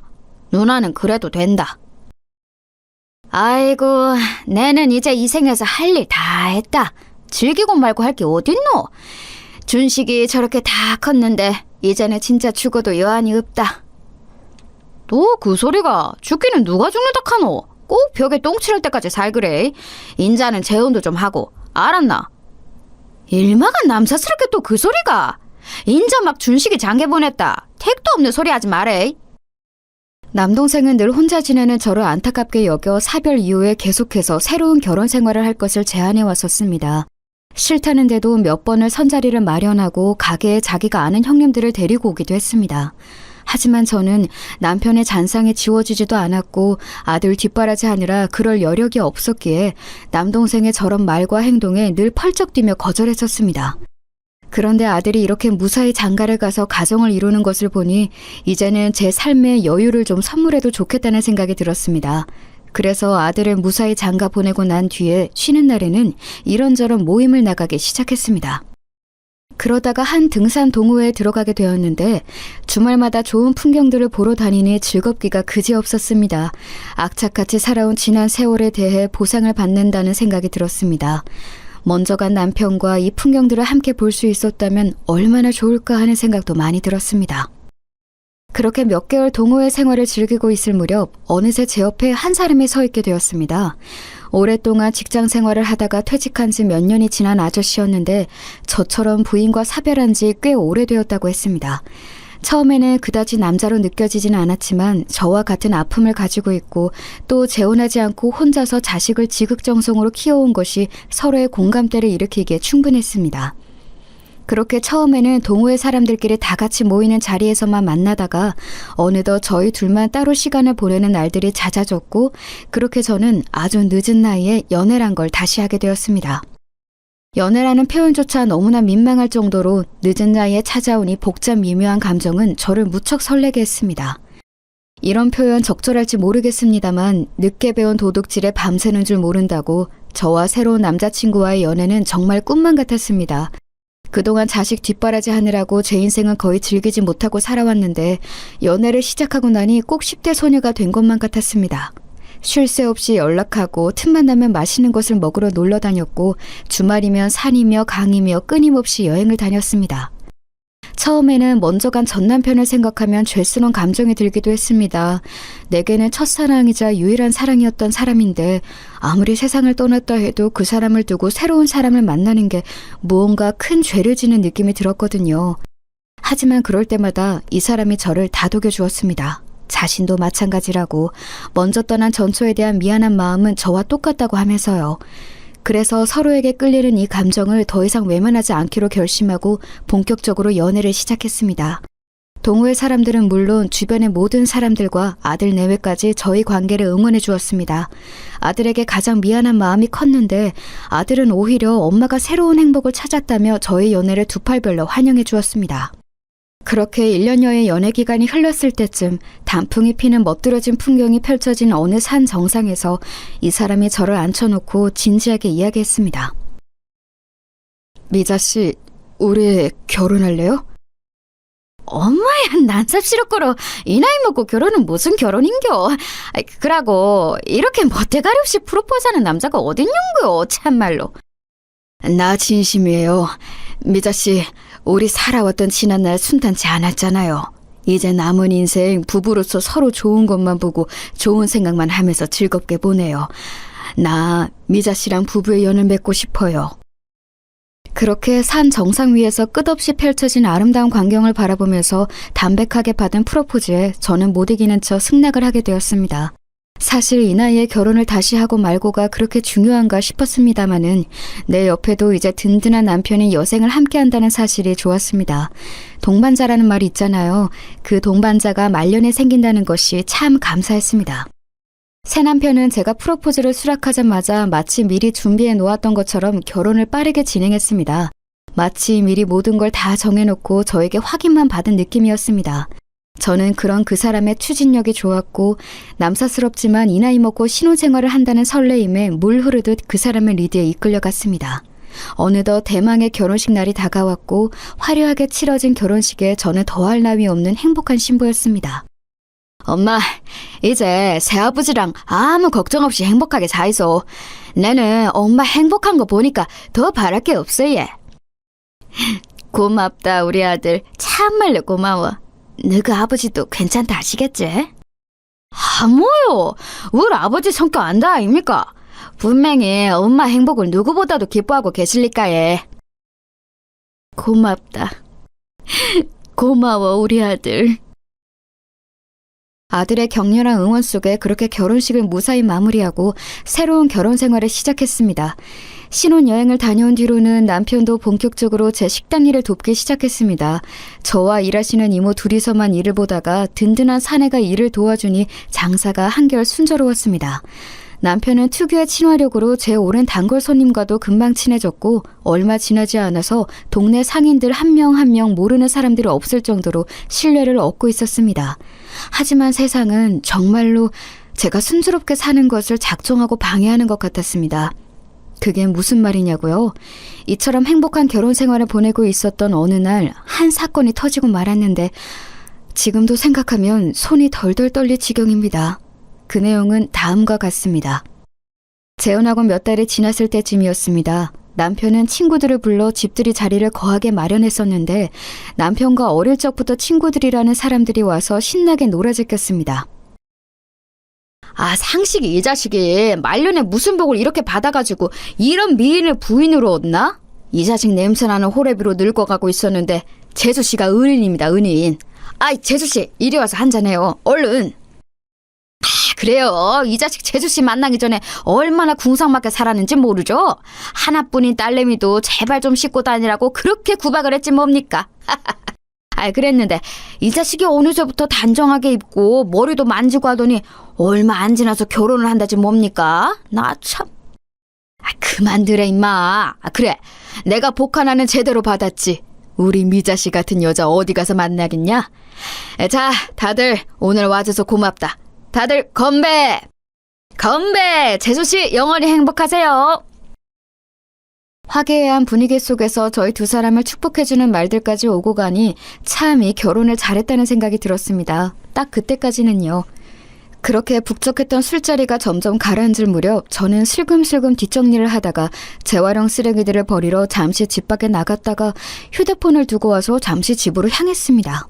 그런데 미처 다 닫히지 않은 빼꼼히 열린 현관문 소리로 남편과 친구들이 나누는 대화들이 새어나왔습니다. 야, 그래서 언제 할 거냐? 뭘 임마. 뭐긴 새끼야. 언제 재수씨 가게 명의이전 할 거냐고. 너 임마 애초에 이 결혼 그 목적으로 한 거 아니야. 야 임마, 그게 무슨 소리야? 성식이 이 자식 또 뭔 일 꾸미는구나. 야, 조용히 해 새끼야. 마누라 도루할 때 됐어. 야, 이 새끼. 이거는 왜 했는지 아냐? 저 아줌마 가게 그 동네 이제 곧 다 재개발되잖아. 그거 지 명의로 바꾼 다음에 재개발 보상받고 홀라당 지가 다 먹으려고 하고 있잖아. 그렇게 저 아줌마 돈 다 빨아먹고 또 버릴 거래. 이 새끼네 집으로 걔 못 준다니까. 전처도 그렇게 이혼했지 아마? 이 자식이 얼마나 철저하게 판을 깔았는지 전처는 보상도 제대로 못 받고 화병 걸려서 죽었잖아. 아, 나 이 새끼 어쩐지 뜬금없이 결혼한다고 할 때부터 알아봤다. 야, 잘 되면 한턱 쏴라. 저는 너무나 깜짝 놀라 손이 덜덜 떨리고 심장이 철렁 내려앉았습니다. 그 자리에서 손에 든 물건을 놓칠 뻔했는데 그랬다간 제가 밖에서 다 듣고 있는 것을 들킬까봐 겨우 다시 붙잡았습니다. 저는 불이 나게 그 자리를 도망가서 분리수거 해놓는 한켠에서 손을 덜덜덜 떨며 쪼그려 앉아 하염없이 울었습니다. 세상 천사 같고 젠틀하던 남편이 이렇게 세상 인간 말종인 인간이었다니. 그리고 그걸 아무렇지도 않게 거들고 좋아서 낄낄거리는 친구들까지. 정말 그들의 현관문을 닫고 모조리 불살라버리고 싶었습니다. 그렇게 쓰레기를 버리고 온 척 들어와서도 마음이 진정이 안 돼서 표정이 굳어 있는데 눈치 없는 남편 친구들이 한마디씩 보탰습니다. 아이고, 야, 재수 씨 피곤하신가 보다. 저희가 너무 늦게까지 떠들고 놀았죠? 야야, 우리 이제 다 가자. 재수 씨랑 성식이랑 또 뜨거운 밤 보내게 우리가 비켜줘야지. 제 속을 아는지 모르는지 짓궂은 장난을 치면서 남편 친구들은 그렇게 자리를 파했고 저는 일단 아무렇지 않은 척 아무것도 모르는 척 며칠을 지냈습니다. 하지만 사람 마음이 한번 상처를 받고 나니까 온전할 수가 없었습니다. 며칠을 식음을 전폐하고 점점 수척해만 갔습니다. 여보, 요새 무슨 일 있어? 왜 이렇게 안색이 안 좋아? 아니, 그냥 별일 아니라 얘. 신경 쓰지 마이소. 그래, 그렇담 다행이고. 그나저나 저번에 말했던 거 있잖아. 그 명의 이전해주는 거. 사실 남편은 그전부터 계속 제 가게 건물 명의를 자신에게로 이전해달라고 했습니다. 자기가 새로운 사업을 구상하는데 건물을 담보로 대출을 받고 싶다는 이유에서였습니다. 제가 이렇게 삐쩍 말라가는데 끝까지 저를 등쳐먹을 생각만 하는 남편의 모습에 치가 떨렸지만 그쯤 되니 저는 자포자기하는 심정이었습니다. 미운 놈 떡 하나 주는 심정으로 명의도 다 넘겨주고 다 뺏기고 고향에 내려가서 조용히 남은 생을 살다 가야지 하는 생각밖에 없었습니다. 그래도 말년에 선물 같은 연애 감정 심어준 사람이고 사랑했던 사람이니까요. 그라입시다. 어차피 부부인데 누구 명의가 뭐가 중요합니까? 등기랑 이런 거 남동생한테 물어봐가 며칠 내로 해드릴게 예. 고마워 여보. 내가 사업 대박나면 그거 당신 다 가져. 저를 향한 잔인한 앞날이 뻔히 예견된 짓을 저는 그만 저지르고 말았습니다. 저조차도 저 스스로를 이해할 수 없었습니다. 평생을 갖고 온 내 가게 건물이 그렇게 통째로 남편의 명의로 넘어갔습니다. 저는 이제 사람도 싫고 사랑도 싫고 될 대로 되라 하는 심정이었습니다. 예견된 저의 잔인한 미래는 생각보다 빨리 찾아왔습니다. 남편은 제게 명의를 넘겨받자마자 무언가 분주히 움직이기 시작했습니다. 그러더니 갑자기 뜬금없이 해외 출장을 다녀온다고 했습니다. 새로 시작하는 사업 때문에 시장 분석 차원에서 동남아를 간다나요? 그러면서 자기 출장 가 있는 동안 가게 인테리어를 새로 하려고 하니 며칠만 가게를 쉬자고 했습니다. 드디어 올 것이 왔구나 하는 생각이 들었습니다. 내막을 미리 알고 있던 저는 동남아 출장은 핑계고 가게의 새로운 인테리어도 거짓말이고 제가 며칠간 인테리어를 빌미로 가게를 비우는 사이 가게 건물을 팔아버리고 그 돈을 가지고 해외로 도망갈 생각이었던 것 같습니다. 그래, 그렇게라도 나 벗겨먹고 어디 아무도 찾지 않는 곳에서 영원히 행복하게 잘 사이소. 내 마지막 선물입니다. 저는 눈물을 머금고 그래도 사랑했던 사람을 위해 마지막으로 아무것도 모르는 척 저를 희생하기로 했습니다. 세상 천지에 남편이 자기한테 사기치려고 하는 수작이 빤히 보이는데 그걸 그대로 다 입에 떠먹여주는 저 같은 호구가 또 있을까요? 그렇게 남편 말대로 가게를 비워주고 모든 것을 포기하고 있을 때쯤이었습니다. 그 며칠 사이 남편이 아마도 가게를 몰래 팔아먹었겠죠. 며칠이 지나자 남편은 짐을 한껏 챙겨서 현관문을 나섰습니다. 여보, 미자씨, 나 이번 출장 갔다 오면 진짜 본격적으로 사업 시작해서 당신 남은 인생 꽃가마만 태워줄게. 기대하라고. 그라이소, 네, 당신 믿습니다. 무사히 잘 다녀오이소. 저는 모든 것을 다 알고 있었지만 마지막으로 축복의 말과 함께 남편을 보내주려고 했습니다. 그런데 그때 갑자기 현관문 벨이 울렸습니다. 이 시간에 누구지? 누구세요? 남편이 의아해하며 현관문을 열었습니다. 성북경찰서에서 나왔습니다. 박성식 씨 계시죠? 네? 네, 제가 박성식인데요. 무슨 일이시죠? 박성식, 너를 사기죄로 체포한다. 묵비권을 행사할 수 있으며 변호사를 선임할 권리가 있다. 법정에서 하는 모든 증언은 불리하게 작용할 수 있다. 김 형사, 얼른 체포해. 네? 아니 뭐야, 당신들 뭔데 나를 체포해? 이거 안다! 놓으라고! 갑작스레 들이닥친 형사와 체포되는 남편, 이게 도대체 무슨 상황일까요? 저는 그런 남편을 향해 말했습니다. 박성식 씨, 이제 알겠는겨. 당신 속은 깁니다. 내 등쳐먹고 해외로 튈 생각했지. 택도 없는 소리라 얘. 이제는 깜빵에서 오랫동안 차박해 사이소. 아마 전부인 사건까지 포함해서 수사받게 될 기라 얘. 형 다 살고 나오면 이미 세상 등질 때 다 됐겠네 얘. 이게 갑자기 무슨 황당한 시츄에이션이냐고요? 여러분도 많이 놀라셨나요? 네, 사실 제가 그동안 아무것도 모르는 척 남편에게 명의도 넘겨주고 했던 것은 다 남편에게 복수하고 남편을 처벌하기 위해서 벌인 쏘였습니다. 세상 어느 바보 같은 사람이 자기한테 사기칠 거 뻔히 아는데 그냥 넘어가 주겠어요. 제가 눈 뜨면 코 베어간다는 서울에서 산전수전 다 겪은 여자입니다. 앞서 말한 것처럼 사랑하는 사람을 위해서 내 모든 거 다 내어준다? 그런 거 없습니다. 못된 짓을 한 놈들은 처벌을 받아야지요. 아직도 무슨 내막인지 잘 모르시는 분들을 위해서 자세하게 설명을 드리겠습니다. 그날 집들이 자리에서 남편의 사기 계획을 엿들은 저는 그 길로 아들을 찾아가서 상의를 했습니다.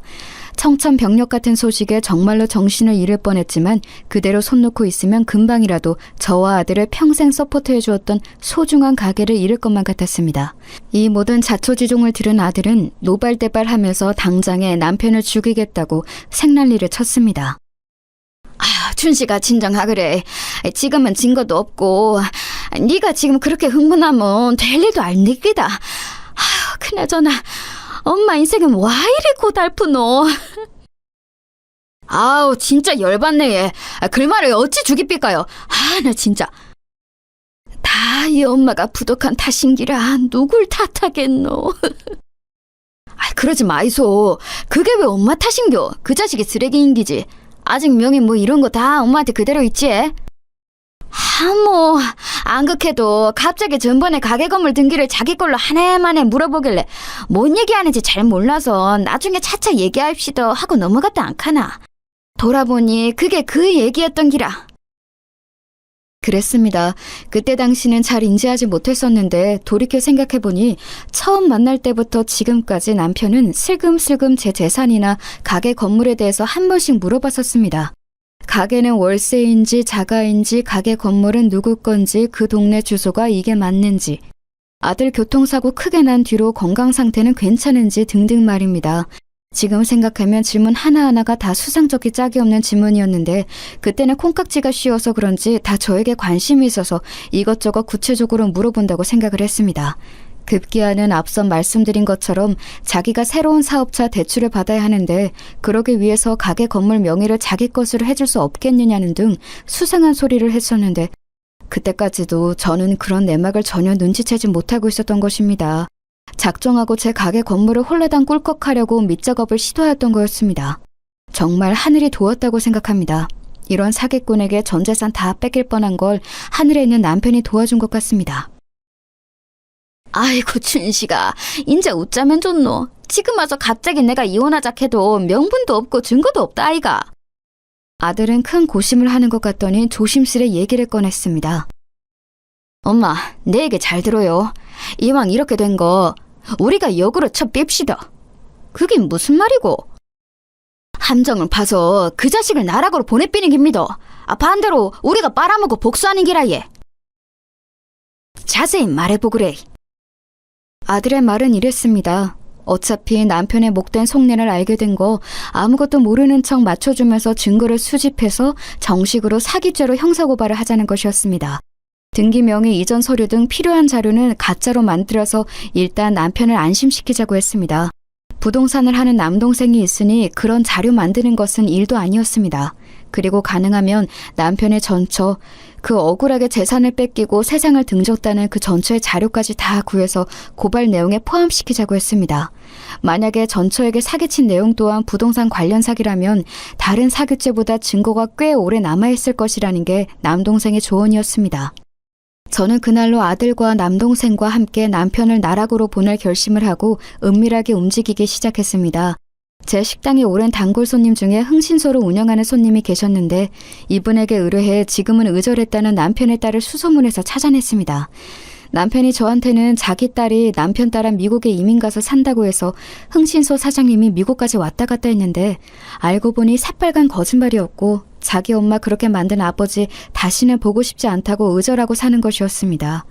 그 딸의 증언이라도 확보하면 일은 더 순조로워지겠다 싶어서 이런 방법까지 동원했습니다. 이렇게 연락이 닿은 남편의 딸은 드디어 정의를 실천할 때가 왔다면서 저희에게 적극적으로 협조했습니다. 불쌍하게 세상을 등진 엄마를 위해서는 뭐든지 돕겠다고 하였습니다. 그때 당신은 어렸고 잘 몰라서 자신의 엄마에게 사기를 치고 또 그것으로 인해 엄마가 화병을 얻기까지의 명백한 증거는 부족한 상황이지만 당시 기억나는 건 뭐든지 다 말하겠다고 했습니다. 그렇게 기억해낸 어릴 적 주소의 부동산 등기를 떼어보니 확실히 명의 이전 상황이 수상쩍은 것이 많았습니다. 저를 등쳐먹으려고 했던 수법과 비슷해 보였습니다. 남편 전처의 사망 직전 병원 입원 기록까지도 면밀하게 조사했습니다. 사기죄의 시효가 10년이기에 지금 명확한 증거를 찾는다고 해도 공소시효가 만료되어서 이것으로 처벌을 할 수는 없겠지만 제가 연루된 사건에서의 증거를 명확히 잡으면 전처에게 벌였던 사기 행각도 정상 참작이 될 것이라는 생각에서였습니다. 다음은 앞서 말한 것처럼 제 가게 건물 명의는 남편에게 넘기는 서류 작업이 필요했습니다. 물론 가짜로요. 남편이 제 가게 건물을 자신의 명의로 취득하자마자 몰래 팔고 잠적하려는 미끼를 물게 하려면 실제로 남편에게 명의 이전을 하는 행위를 보여줘야 하는데 그러자면 진짜 명의 이전을 해주는 것 같은 감쪽 같은 서류가 필요했거든요. 진짜로 명의를 이전하는 것은 너무 위험하니까요. 이 과정이 정말 영화나 다를 바 없었습니다. 자칫 잘못하면 사문서 위조 같은 심각한 중죄를 저지르게 될 수도 있고 무엇보다 경찰들도 함정 수사는 원칙적으로 금하고 있다고 들었거든요. 그런데 민간인인 저희가 이런 일을 꾸미는 것이 오히려 남편 쪽에서 역으로 사기를 쳤다며 반격을 가할 수도 있는 상황이었으니까요. 이 모든 과정에서 실수를 범하지 않기 위해 정말 철저하게 하나씩 이 일을 처리해 나갔습니다. 그렇게 남동생의 도움을 받아 잘 준비된 서류를 제가 순순히 넘겨주자 남편을 기다렸다는 듯이 그 가짜 등기를 가지고 제 가게 건물을 매각할 다음 단계를 밟아나갔습니다. 그 타이밍에 저는 흥신소 사장님의 도움을 받아 사람 한 명을 더 섭외하여 남편에게 접근하게 했습니다. 이 사람의 임무는 시세보다 더 높은 가격으로 제 가게를 사겠다고 남편을 혹하게 하는 것이었습니다. 안 그래도 제 가게를 못 팔아서 안달인데 시세보다 더 높게 그것도 바로 잔금을 치러서 사겠다고 했더니 남편은 그 미끼를 덥석 물었습니다. 마음이 급했던 남편은 출국하는 날 매각 대금을 받기로 하고서 그렇게 공항으로 향하려고 했던 것입니다. 공항에서 자신이 예상했던 매각 대금이 입금되는 것을 확인하고서는 바로 한국을 뜨려고 했겠지요. 저는 이 모든 과정에서의 통화 내용 녹취록, 문자 기록, 등기 열람 기록 등 남편이 명백한 범행의 의도를 가지고 있다는 것을 확실하게 입증해주는 모든 증거를 수집해 두었습니다. 이렇게까지 한 이유는 앞서 말씀드린 것처럼 원칙적으로 이러한 일종의 함정 수사는 불법이기 때문입니다. 그러나 범죄자가 분명하게 범죄의 의도를 가지고 있는 상태가 입증이 된 이후의 함정 수사는 인정될 여지가 있다고 합니다. 이런 일에 산전수전 다 겪은 흥신소 사장님의 조언이 큰 도움이 되었습니다. 이처럼 남편의 범행 의도를 입증할 만한 모든 자료를 확보한 뒤 정식으로 경찰에 신고를 했습니다. 형사 아저씨는 너무나 완벽하게 세팅을 해놓은 저를 보면서 혀를 내둘렀습니다. 사모님, 정말 놀랐습니다. 경찰도 이 정도까지 하면 상 줘야 돼요. 사실 함정 수사의 부분이 조금 걸리긴 했는데 그 부분에서의 남편분의 범행 의도까지 명확하게 입증해 놓으셨습니다. 아닙니다, 형사 선생님. 불쌍한 사람 등쳐먹는 사기꾼들은 싹 다 잡아쳐놔야 마땅하지. 더 필요한 게 있으면 말씀하이소. 적극 돕겠습니다. 이미 할 만큼 하셨습니다. 저희가 조금만 더 보완 수사를 한 뒤에 혐의가 명확하게 밝혀지면 바로 체포영장 신청하도록 하겠습니다. 협조해 주셔서 감사합니다. 여기에 더해 마지막으로 남편이 끄는 동남아의 티켓과 공항으로 나서는 행동까지 명백한 범행 의도로 참작이 되어 그 자리에서 체포할 수 있었던 것입니다. 남편을 붙잡혀서 끌려가는 와중에도 제게 저주를 퍼부었습니다. 너 이년 내가 가만 안 둘 줄 알아. 니는 앞으로 오래 못 살 줄 알아. 두고 보자. 아이고, 두고 보자는 놈 하나도 안 무섭대. 잘 가거라.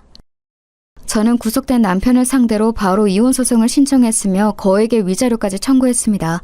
유죄가 확정되면 징역살이는 물론 제게 위자료로 지급해야 할 돈까지 감옥에서 마련해야 하는 상황이 된 것입니다.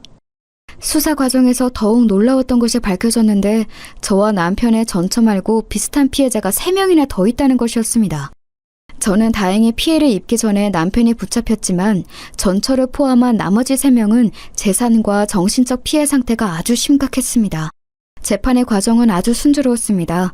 제가 남편의 명확한 범행 의도를 증거로 모두 수집해 놓았기 때문에 모든 혐의가 입증되었습니다. 그렇게 남편은 징역 10년이라는 중형을 받게 되었습니다. 이쯤 되면 전 남편이 10년 후 출소해서 저에게 복수하면 어떡하지 걱정하는 분들이 많으실 겁니다. 사실 저와 아들도 그 부분을 걱정하지 않은 것은 아닙니다. 하지만 이 부분 역시 하늘이 도왔다고 생각합니다. 이게 무슨 얘기인지 계속 설명드릴게요. 그렇게 남편이 무거운 형벌을 받고 10여 년의 세월이 지났을 무렵 그날도 마감 시간이 되어서 식당을 정리하고 있었습니다. 그때 누군가 식당 문을 열고 들어서는데 웬 젊은 사람이 휠체어에 탄 노인을 한 명 데리고 들어섰습니다. 휠체어에 탄 노인은 한쪽 손을 덜덜 떨고 있었습니다. 휠체어로 부축하고 온 사람이 제게 말했습니다. 안녕하세요. 지금 식사 되죠? 저는 요양사인데 제 담당 환자 할아버지가 오늘 꼭 여기를 와보고 싶다고 계속 말씀하셔서요. 말도 잘 못하시고 말도 잘 못 알아들으시는데 오늘은 꼭 여기를 와야겠다고 하셨어요. 늦은 시간에 죄송합니다. 요양사가 그렇게 말하려는 찰나 그 초라한 노인을 자세히 보니까 다름 아닌 10년 전에 감방에 갔던 남편이 아니겠어요? 아니, 당신이 여기 어떻게... 아니, 두 분 아시는 사이세요? 어쩐지 여기를 꼭 와야겠다고 하실 때부터 짐작은 했습니다만 그런데 할아버지가 상태가 많이 안 좋으세요. 알아는 보시겠어요?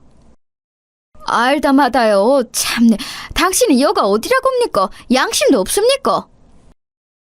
휠체어에 몸을 의지한 채 폐인이나 다름없는 상태로 손을 덜덜 떨며 앉아있던 남편은 흐릿한 눈으로 저를 올려다보며 말했습니다.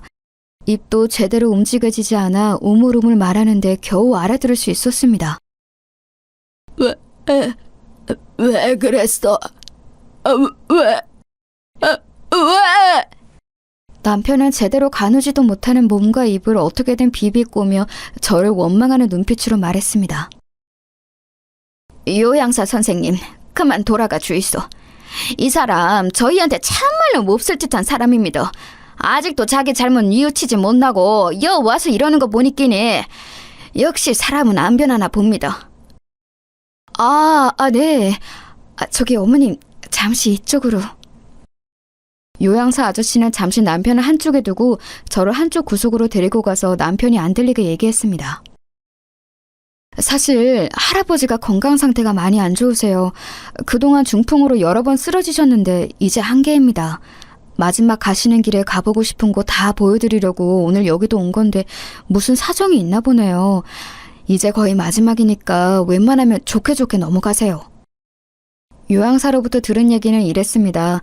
남편은 형이 확정되자마자 옥중에서 화병으로 쓰러졌다고 합니다. 자신의 잘못은 인정하지 않고 억울하다면서 몇 날 며칠을 씩씩댔는데 그러다가 뇌졸중으로 쓰러진 것이지요. 그렇게 옥살이를 하는 도중 몇 번을 더 쓰러졌다고 합니다. 남편은 질병을 사유로 가석방을 여러 번 신청을 했다가 계속 기각되었는데 거의 형이 만기가 될 때쯤에야 어렵게 받아들여져 출소를 했다고 하네요. 그 뒤로 연고도 없어서 국가에서 지정해주는 요양보호사와 사회복지사를 통해 생을 연명하고 있었던 것입니다. 참말로 사람이 죄짓고는 못 사는 모양이네 얘. 어쩌다 말년에 이래 초라하게 되었습니까? 끝까지 뉘우칠 생각이 없어 보이니까 퍼뜩 데리고 나가뿌소. 왜 그랬어? 왜?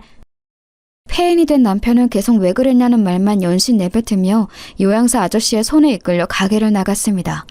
얼마 지나지 않아 들려온 소식으로 남편은 그렇게 세상을 떠났다고 합니다.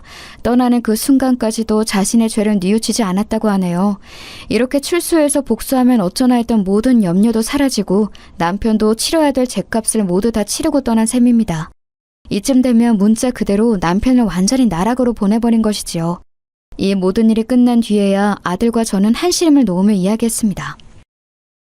엄마, 마음고생 많으십니다. 편하게 쉬셔야 할 나이에 이게 무슨 난리입니까? 그러게 말이다. 니도 고생 많았다 카이. 참말로 하늘에 계신 니 아버지가 도왔다 않카나. 10년 전에도 평생 읽어놓은 이 가게 송두리째 뺏길 뻔했다 아이가. 인자는 니도 내도 마음 푹 놓고 살지. 엄마, 인자는 가게도 접고 우리랑 같이 사입시다. 엄마 그동안 고생만 하고 살았다 아닙니까? 아이다, 엄마는 괜찮다. 네 할머니 할배 때부터 계속 하던 장사 아이가. 이 가게라도 없으면 매미 허전해서 우에 살겠노. 우리 손주 민준이 장계 갈 때까지는 내 가게 계속 갈란다. 아이고 참 엄마는 처음에는 내 대학 갈 때까지만 한다 하더만 그 다음에는 내 장계 간다 갈 때까지만 한다 하고 인자는 민준이 장계 갈 때까지 한다 하는겨. 아들은 제가 큰일을 겪은 후에 이제 그만 쉬고 말년을 편하게 보냈으면 하는 생각에 볼멘 소리를 했지만 그래도 쉬는 날에는 한 번씩 가게를 도와주고 하는 걸 보니 제가 계속 가게에 나와서 일을 해주는 것을 응원해주는 눈치입니다. 네, 저는 이렇게 인생 말년에 사기 결혼과 다를 바 없는 큰일을 치렀지만 그래도 제가 인생을 헛살지는 않았는지 제 곁에는 사랑하는 아들과 며느리 그리고 손주까지 있습니다. 게다가 요즘에는 또 새로운 사람을 만나고 있습니다. 그렇게 당하고도 또 누군가를 만나고 싶냐고요? 이번에는 조금 다릅니다. 우리 아들이 학창시절부터 존경하던 교수님이 한 분 계신데 공부만 하느라 평생을 혼자 사셨다고 해요. 이제는 학교에서도 은퇴하시고 편안하게 여생을 보내고 계신데 그런 교수님과 저를 아들이 이어주었답니다. 처음에는 극구 사양하였습니다. 제가 겪은 두 번째 남편과의 사건은 살면서 다시는 겪고 싶지 않을 트라우마였는데 그러고서 다시 누군가를 만난다는 것은 쉽지 않은 결정이었거든요. 하지만 아들의 끈질긴 설득 끝에 그래, 차 한 잔이라도 마시고 오자 하는 생각에 만남에 응했고 우려하고 염려했던 것보다 교수님과 너무 잘 맞아서 그 뒤로는 둘도 없는 인생의 동반자가 되었습니다. 다른 무엇보다 믿음직한 아들의 소개로 주선된 만남이었기에 신뢰가 간 것도 있었지요. 사실 정말 이제 다시는 연애 같은 거, 사랑 같은 거 안 하려고 했습니다. 이미 문자 그대로 할매가 다 되었고 처음 남편 먼저 떠나보내고 두 번째 결혼 또한 큰 사기를 당할 뻔했으니 이번 생에서 제게 배우자 운은 별로 없는 것 같다는 생각만 들었거든요. 그저 손주 한 살 한 살 크는 거 보면서 하루하루 감사하게 살고 싶다는 생각뿐이었는데 이렇게 새로운 좋은 인연을 또 만나게 되니 정말 세상은 오래 살고 볼 일입니다. 정말 어느 것 하나 순탄한 것 없는 고달픈 인생이었지만 돌이켜보면 감사할 것들이 많이 있네요. 어쩌다 보니 제가 살아온 지난한 인생사를 다 털어놓게 되었습니다. 여러분은 어떻게 들으셨는지요? 한편으로 생각해보면 저처럼 기구한 인생도 없을 거예요. 어린 나이에 아버지가 병으로 쓰러져 가족의 생계를 책임져야 했고 첫 남편을 그렇게 비명에 떠나보내고 아들도 교통사고 후유증으로 오랜 시간을 고통받았고 말년에 좋은 사람 만나서 행복한 재혼 생활을 하나 싶었더니 둘도 없는 인간 말종 쓰레기였으니까요. 현재까지 제가 정신 멀쩡하게 붙들고 사는 게 신기할 정도입니다. 그런데 참 인생이란 게 그래도 꾸역꾸역 살다 보면 사라지더라고요. 그리고 그 고달픈 인생사 가운데에서도 꼭 저를 도와주는 좋은 사람들이 언제나 있습니다. 희망을 버리지 않고 하루하루 열심히 살아가다 보면 반드시 좋은 일은 생기는 것 같아요. 이 사연 들으시는 모든 분들도 희망을 잃지 마시고 각자의 자리에서 항상 행복하시길 바랍니다. 제 사연은 이만 여기서 마칠게요.